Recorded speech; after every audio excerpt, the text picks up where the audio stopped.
สวัสดีครับท่านผู้ชมทางบ้านคลิปนี้ว่าพอกับดอลลาร์พารวยวงเล็บออโยหรือว่าออโยชาแนลพ่อแม่พี่น้องเอาพ่อแม่พี่น้องก็อย่าลืมกดติดตามกดกระดิ่งแจ้งเตือนเอาไว้จะไม่ได้พลาดแนวทางข่าวสารเด็ดๆดีๆกับทางช่องว่าจะเป็นช่องดอลลาร์พารวยวงเล็บออโยหรือว่าออโยชาแนลเมื่อนี้กับเป็นวันที่15แล้วพ่อแม่พี่น้องจะตามของเจ้าแม่หวยซองหรือว่าเจ้าแม่เลขซองมาให้กับพระธุดงค์5 พระองค์ TFC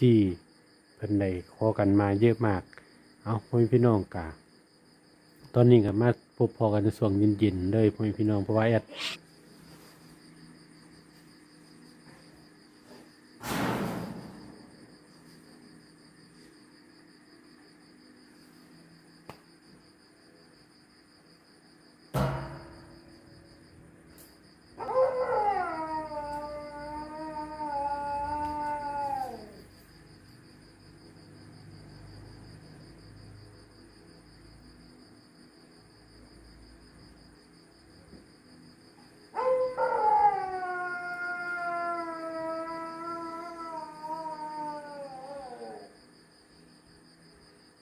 ก็ได้พึงได้มากไปพี่น้องว่าจะเป็น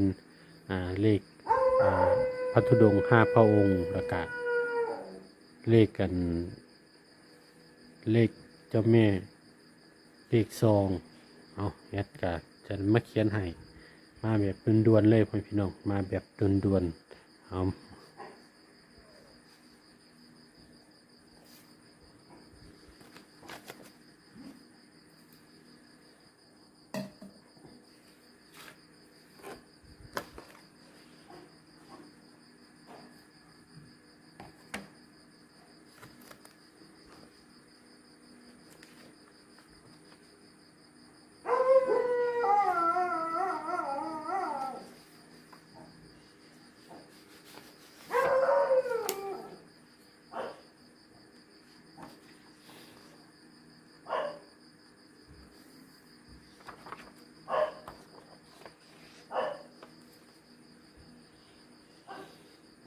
กระไร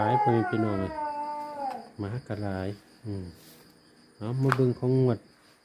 วันที่16กันเลยกับ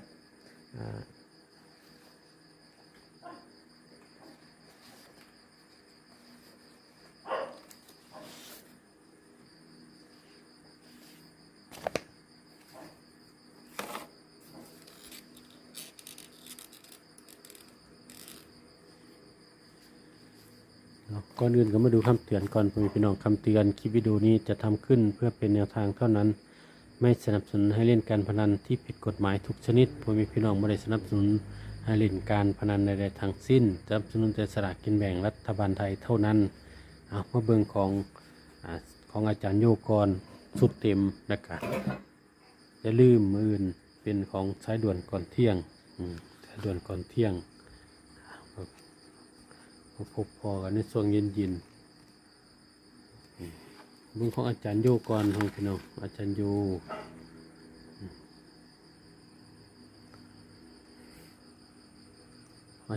โค้งสุดท้ายรัฐบาลไทย16 สิงหาคม 69อโยวิ่งรูด1 กับ 2 1 2 1 3 1 4 2 2 2 3 2 4 6 1 2 6 1 4 6 2 4ล่าง06และ14และ10พี่น้องอันนี้เป็นของอาจารย์โยเอามาเบิ่งของของเก่าพระธุดงค์5 พระองค์ของเก่าของพระธุดงค์มาที่ผ่านมา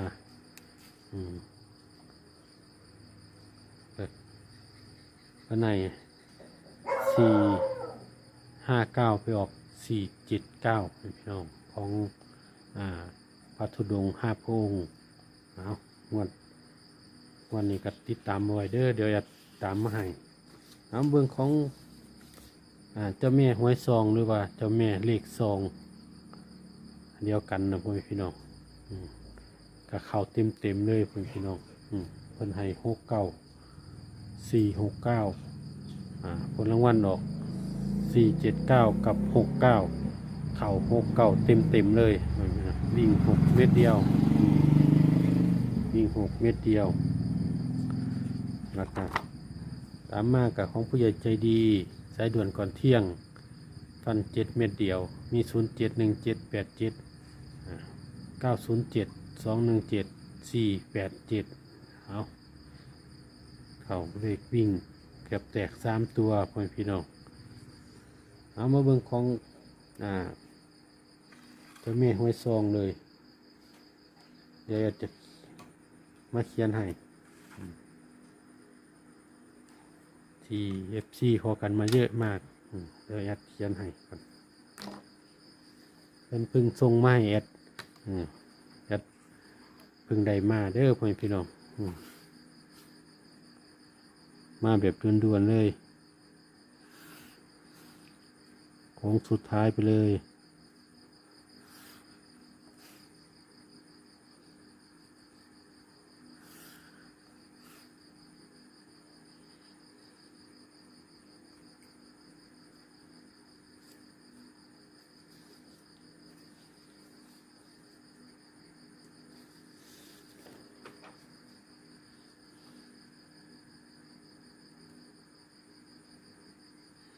เจ้าแม่ห้วยซอง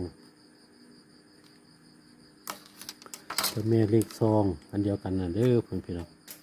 ห้วยซองกับโค้งสุดท้ายไปเลยรัฐบาลไทย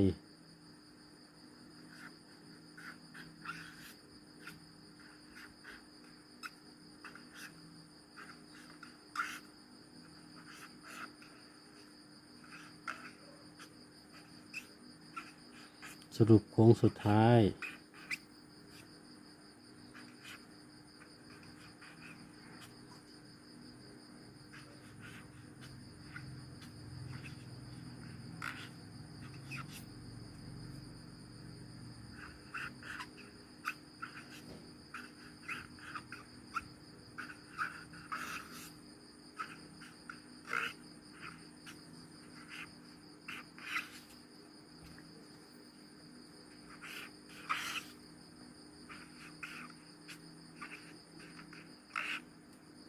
รัฐบาลไทย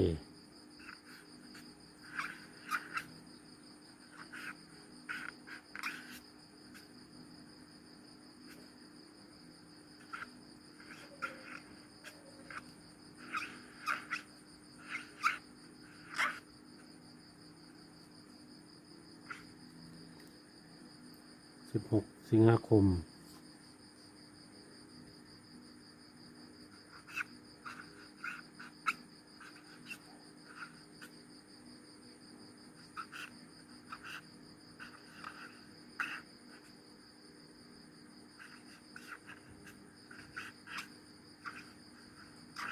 เจ้าแม่ห้วยซอง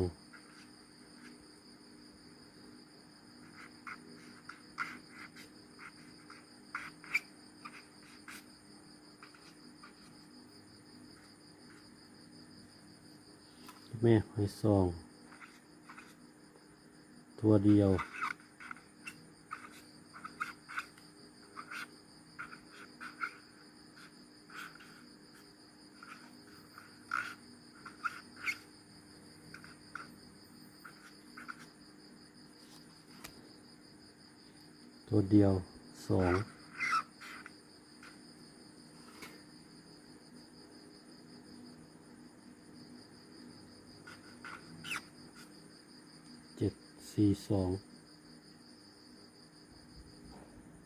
724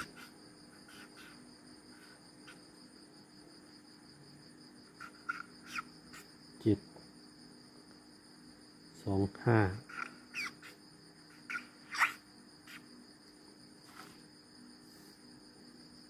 24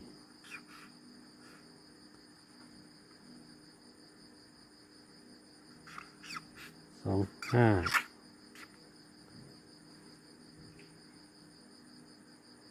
27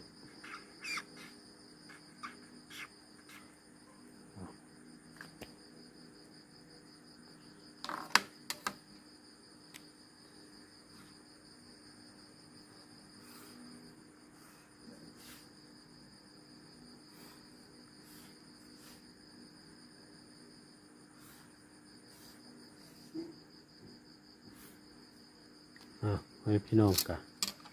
อันนี้เป็นคือเลขของเจ้าแม่เลขซองหรือว่าเจ้าแม่หวยซองอันเดียวกันเด้อพี่น้องเอามาเบิ่งแอดจะให้ของเก่าให้เบิ่งนำ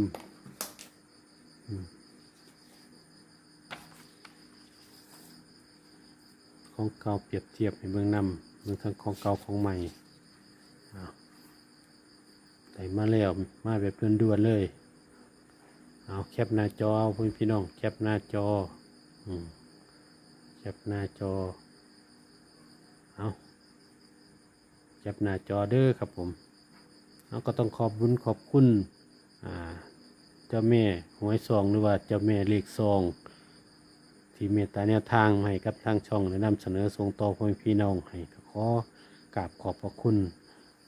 เจ้าแม่เลขซองมากๆเอาพ่อพี่น้องกับแคปหน้าจอเอาเด้อครับผมเอาครับมาพบพอกันในช่วงเย็นๆมาแบบด่วนๆเลยเอาสุดท้ายนี้แอดต้องขออนุญาตออกกันเด้อครับผมเอาสุดท้ายนี้ก็ต้องขอกราบขอบคุณพ่อแม่พี่น้องที่เขามาติดตามและรับชมคอยกดไลค์กดแชร์กดกระดิ่งแจ้งเตือนหรือว่ากดซับสไครต์ให้กับทางช่องก็ขอกราบขอบพระคุณมากๆแล้วก็ว่าจะดูคลิปอยู่เมืองไทยเยอะหรืออยู่เมืองนอกก็ดีก็ขอให้มีแต่สุขภาพแข็งแรงอย่าเจ็บอย่าจนร่ำรวยๆกันทุกท่านเด้อพ่อพี่น้องสำหรับคลิปนี้เอาพบพอกันในคลิปหน้าเป็นของพระธุดงค์5 พระองค์เด้อพ่อพี่น้องสำหรับคลิปนี้ขอตัวลาไปก่อนเอาไว้พบกันในคลิปหน้าสวัสดีครับ